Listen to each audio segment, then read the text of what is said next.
14 ноября 2020 года в дежурную часть УП Турсибского района обратилась гражданка о том, что в отношении ее несовершеннолетнего сына был совершен грабеж.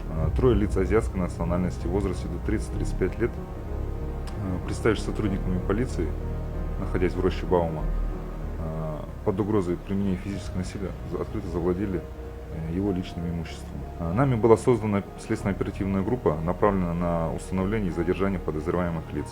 18 ноября 2020 года сотрудниками УП Турсибского района были задержаны трое подозреваемых, которые были водворены в следственный изолятор департамента полиции города Алматы. Данные лица отрабатываются на причастность к другим преступлениям.